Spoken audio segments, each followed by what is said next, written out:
pessoas. Bom, existe uma compreensão de que o principal trabalho intelectual é produzir incômodo. E quando eu comecei a gravar esses vídeos, eu imaginei que eu ia conseguir fazer uma introdução desse debate, porque exatamente a falta que eu sinto em relação aos debates que ocorrem no campo progressista ou de esquerda, né, no YouTube, eu acho que existe uma dificuldade exatamente nessa tarefa. Porque, via de regra, o que se tem é a exposição do que seria um pensamento socialista, marxista, né? E a crítica inerente a isso, né? E ou análises que são de esquerda, mas em que o conteúdo propriamente marxista é um pouco dissolvido numa necessidade de se dialogar melhor com o senso comum. Essas duas visões não tenho objeção a elas, e eu acho que eu não acredito na tutela, né, do conhecimento, né? As pessoas dizem o que acham que tem que dizer. Mas existe uma tarefa, né, no campo intelectual que é lidar com o desconforto, né? E isso pode não ser, para alguns, uma tarefa do campo marxista, né? Eu não vou abrir esse debate porque, enfim, né, quando Marx fala em crítica radical, ele não fala em crítica radical para fazer bonito, né? Embora a escrita de Marx seja uma escrita saborosa, né, para fazer provocações. E também Gramsci, inclusive, quando trata da questão da hegemonia, é, ele aborda um pouco, né, ainda que de forma indireta, a necessidade do contraponto. E o contraponto em si, ele não basta a gente dizer existe isso e a gente pensa isso, né? Existe isso e a gente pensa aquilo. É necessidade que exista um movimento dialético nesse pensamento, né? E eu vou inaugurar hoje uma reflexão provocativa, exatamente falando do trabalho do Intercept, né? E Intercept Brasil, e também do próprio Glenn, né? Que tem sido incensado na esquerda, né? Incensado por uns como herói, e hostilizado por outros por conta das relações dele com aquele rapaz que eu não vou, dono do eBay, que eu não gravei o nome, não faço a menor questão, ou Midiar, se não me engano, né? Enfim. Agora, nesse contexto todo, há uma limitação curiosa na esquerda, descende um pouco do sectarismo, de achar que é curioso que não escapa de Hollywood isso, porque a necessidade de achar que as pessoas ou são heróis ou são bandidos, né? E existe na esquerda, em larga medida, esse tipo de compreensão, né? Então, as pessoas ou elas são revolucionárias ou elas são instrumentos da burguesia, né? E obviamente isso não é marxismo, né? Porque o marxismo não inventa a realidade ao seu bel prazer, né? E a verdade é que aí nem mesmo humanamente isso poderia ser possível, né? E, e curiosamente com Lula acontece rigorosamente a mesma coisa, né? ausência de pensamento crítico ou de reflexão crítica em torno do Lula, por parte, obviamente, dos lulistas, ela corresponde a isso, né? Há uma dificuldade enorme, é quase tido como um pecado, e eu acho que a ideia é bem essa, é um pecado se apontar equívocos no Lula. E eu não faço questão de entrar nesse debate, porque na minha militância sindical, nas poucas oportunidades em que eu atuei no âmbito da CUT, né, não como direção, obviamente, mas como base em congressos, em atividades da CUT, isso era uma celeuma incômoda para mim, né? E, obviamente, os apoiadores de Lula dentro da CUT, na minha perspectiva, na perspectiva dos setores com os quais eu me alinho, era de que havia uma prática antidemocrática, né? E o fenômeno é um pouco mais complexo que isso, né? Então, eu gostaria um pouco de abordar essa questão, porque existem os setores da esquerda que eu respeito, mas é preciso dizer que, às vezes, a reflexão em torno do trabalho do Intercept, ela parte de equívocos, né? E aí, a primeira questão que eu acho que é necessário mencionar é a guerra híbrida. Eu confesso que eu não aprofundei uma reflexão sobre o que seja a guerra híbrida. Portanto, não sei nem se eu tenho acordo com essa definição, mas vamos lá, né? Discutindo a questão da guerra híbrida e no contexto dos vazamentos, o primeiro aspecto é que o híbrida, o adjetivo, não pode ser mais importante do que o substantivo. É uma guerra. Então, existe uma guerra em curso e que mata, inclusive. Né? Só que agora essa guerra adquiriu contornos bem mais sofisticados e existe um trabalho para a consolidação da hegemonia capitalista que é exercido de formas mais sofisticadas. Né? Então, a primeira questão que eu acho que seria interessante pontuar é que o Intercept se insere no contexto de guerra híbrida. Né? E talvez muito pouca coisa não esteja inserida nessa definição. Né? Talvez amplos setores da esquerda, e aí mais radical, menos radical, não estejam inseridos no contexto de guerra híbrida, exatamente porque não fazem ideia do que isso signifique. Né? E a guerra híbrida, né, por isso que eu digo que eu não estudei o assunto, ela é necessariamente a sucessão histórica do que foi a Guerra Fria. Né? E aí também, ó, análise internacional, uma coisa que eu me esquivo, porque além de eu não ter profundidade no assunto, isso me desvia das minhas perspectivas imediatas, né, em relação à análise da realidade política brasileira. Mas é óbvio que a unipolaridade ela não se sustenta.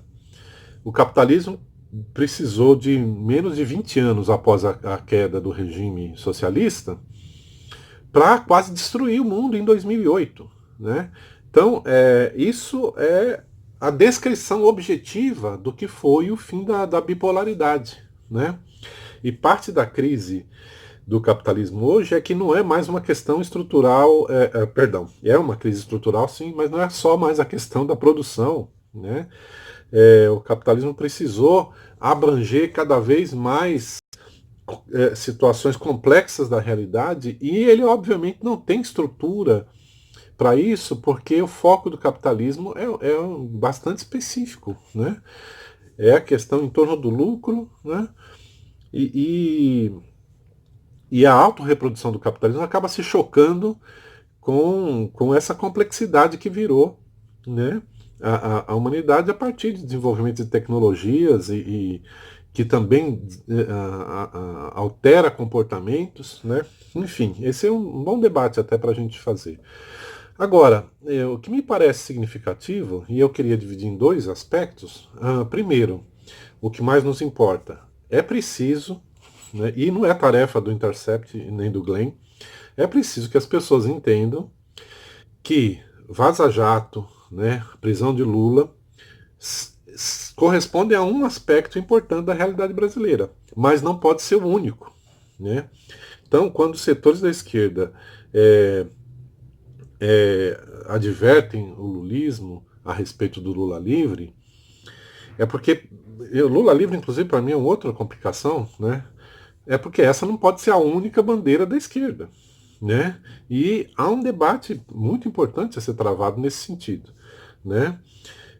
Inclusive sobre o papel que o próprio Lula se dispõe a cumprir nesse contexto, né? Eu acho, inclusive, que Lula livre é um termo incorreto, é uma bandeira incorreta, né? Eu acho que quem defende, de fato, como prioridade, como solução nacional a libertação de Lula, não pode, não poderia, não deveria se ater a um slogan, a um hashtag, né? E aí, Ciro Gomes foi muito mais objetivo ao falar que não deviam ter deixado Lula ter sido preso. E aí tem todo um contexto que para mim não é prioritário, né? Então o tema Lula livre é um tema defensivo, né? Passivo. Mas enfim, a questão não é só essa, né? Eu também acho que o Lula tinha que estar livre, não tenho a menor dúvida disso. Eu acho que foi criminosa a prisão do Lula, foram criminosos os processos, estão criminosos os processos, e isso é um dado. Agora, nós não podemos, por conta desse dado, esquecer, por exemplo, o governo de devastação de Bolsonaro, né? Porque, embora esteja totalmente relacionado à prisão de Lula, o fato é que é um governo que está destruindo o país, né? Agora mesmo eu estava distribuindo no Facebook, compartilhando lá o lance da a disseminação de agrotóxicos no Brasil. Eu estou com pressa, por isso que eu estou engolindo sílabas aqui, mas enfim. Começa a comprometer mercado, assim como a aliança com Israel comprometeu o mercado com o mundo árabe. Quer dizer, é um governo desastroso em praticamente todos os sentidos, né? E a gente fica um tempo enorme fazendo chacota do governo. Eu adoro também rir dos memes, né, compartilho alguns deles. Agora, isso não pode ser central na nossa reflexão política e muito menos na nossa ação política, né? É preciso combater o governo Bolsonaro de forma dura, consistente, né?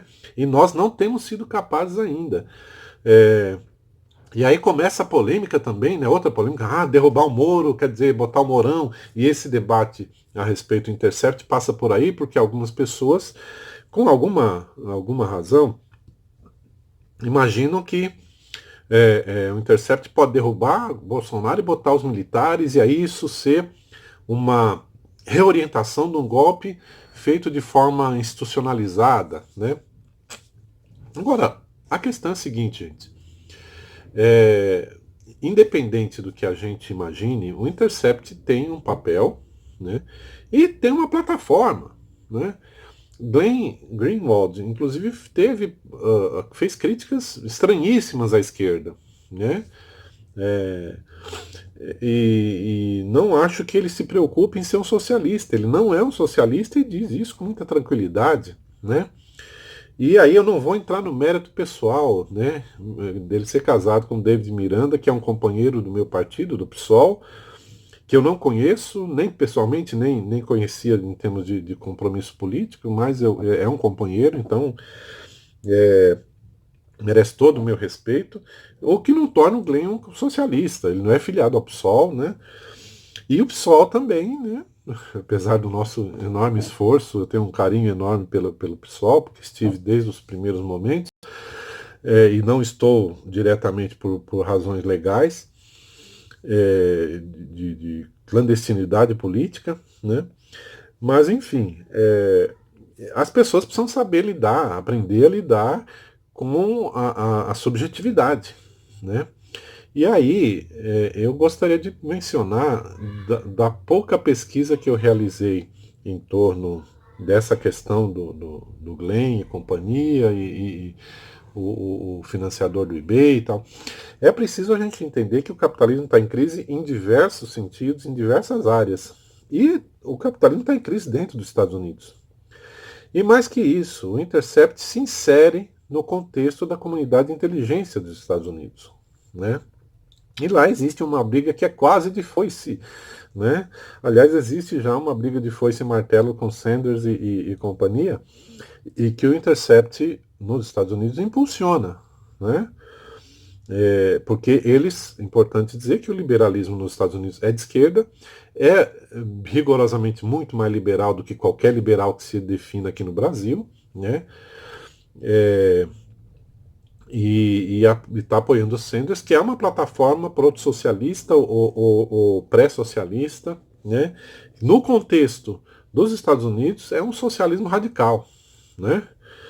Não se limita à esquerda liberal, né? Enfim, agora existe uma guerra também na comunidade de inteligência. Existem projetos distintos, nem sempre o Departamento de Estado e a CIA falam a mesma língua, defendem as mesmas questões, inclusive porque eles têm prioridades, têm uma agenda diferenciada em relação ao mundo, né? E é preciso uma análise pormenorizada dessa situação antes de se sair tentando decifrar o que significa o Intercept no contexto brasileiro e no mundo, né? De novo, né, não existe um capitalista bonzinho e um malzinho. Capitalismo é o que é. Nós entendemos que ele precisa ser superado, né? É, e isso não vai acontecer porque nós odiamos muito o capitalismo, né? Assim como o capitalismo não se sustenta porque ele é adorado, né? O processo de dominação é extremamente mais sofisticado que isso. Então, eu acabei gastando um tempo enorme aqui para tentar dar um pontapé inicial apenas nessa discussão, para dizer que assim a responsabilidade por usar a Vaza Jato como uma alavanca é nossa, né? O trabalho do, do Intercept está sendo realizado com maestria, né? Eu não entro no mérito do conta-gotas, da forma como eles estão fazendo, mas obviamente existem intenções, né? E, e nós não entendemos, na medida em que nós não entendemos, por exemplo, que parece que a Veja agora vai ser agregada ao time, né? Mas Folha de São Paulo, né? A Bandeirantes do grupo Sayad, né? Saad, é, e Reinaldo Azevedo, enfim, não existe uma conversão à esquerda desses setores. Eles continuam sendo o que são, né? Agora, o nosso papel enquanto esquerda, enquanto socialistas, comunistas, é aproveitar desse contexto que, francamente, pode nos favorecer, mas não necessariamente, né? Porque se nós não fizermos nada, ele vai se limitar ao que é, né? Uma disputa dentro da ordem, né? Então, se nós não fizermos nada, vai continuar sendo isso mesmo, né? E eu ainda estou devendo uma reflexão melhor sobre o Supremo Tribunal Federal, e eu queria tentar concluir da seguinte forma, né? Todos esses atores, todos esses atores sabiam da atuação de Sérgio Moro. Todos esses atores. A esquerda cometeu um erro terrível, né, por conta dessa disputa pueril em relação ao lulismo. A esquerda deixou de notar que a desconstituição do direito que nós tínhamos no Brasil, né, ela não era uma agenda progressista, não havia nada, aliás, não há nada de progressista na agenda de combate à corrupção. É uma farsa, porque o combate à corrupção se dá de outra forma, e enquanto houver Estado, pelo menos na minha opinião, haverá corrupção, né? Por isso que eu me reivindico como comunista, não como socialista. Porque a corrupção é inerente à disputa de poder, né? Assim como também enquanto houver miséria, né?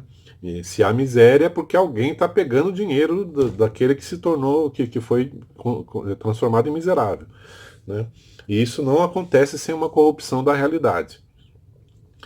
Então, é importante a gente é, é, tentar limpar um pouco a área, né? Porque a tarefa de superar esse status quo não é da direita, não é dos liberais, é da esquerda socialista, comunista, né? E não adianta a gente nem ficar comemorando, né, uma vitória que o adversário, uma crise no campo adversário, nós estamos aqui comemorando, né? E também não adianta ficar atacando. Pô, eu queria que ele fizesse o quê? É uma disputa entre eles, né? E a gente queria o quê? Que eles não disputassem, que o capitalismo não tivesse as contradições internas. Então é preciso que a gente busque amadurecer um pouco nessa noção de socialismo nossa, de marxismo, né? Para a gente não ficar caindo em armadilhas que a gente mesmo arma, né? Então eu queria, né, eu até tinha preparado para falar muita coisa, eu acabei falando quase tudo de improviso. Essa reflexão eu pretendo ainda talvez dar seguimento, né? Mas fazer essa advertência, né? Não tem que transformar Glenn em herói, porque ele não é e não se propõe esse papel, né? O jornalismo nos Estados Unidos é extremamente mais, é profundamente mais inteligente que isso, né? E é uma ferramenta, de fato, ali, de é uma ferramenta de confronto social, né? Muito diferente no Brasil, né? No Brasil a imprensa, e nós nos acostumamos com ela, é basicamente um colunismo social político, né? Tudo isso para funcionar como um braço partidário ideológico do capitalismo. Né? Então nós não estamos acostumados a lidar com o tipo de imprensa que o Glenn Greenwald e o The Intercept representam. Né? Agora a esquerda precisa também amadurecer um pouco mais. Nós temos que saber explorar as contradições no campo capitalista, né, mas não fugir das nossas tarefas que são essenciais. É preciso derrotar as medidas do governo Bolsonaro. Olha o ato falho aí, Fernando Henrique Cardoso, porque eu estava pensando agora na questão do vazamento, né? Mas nós precisamos derrotar o modelo, mas não só dele, né? Isso tudo que está aí para plagiar Bolsonaro, né? E essa é a tarefa nossa. Né? Então nós não podemos perder de vista que o centro da nossa tarefa hoje é combater, confrontar, derrotar, né, as políticas ensandecidas desse governo. Do contrário, nós vamos ficar aqui, né, lamentando que a realidade não se curvou aos nossos desejos e aos nossos interesses. É isso.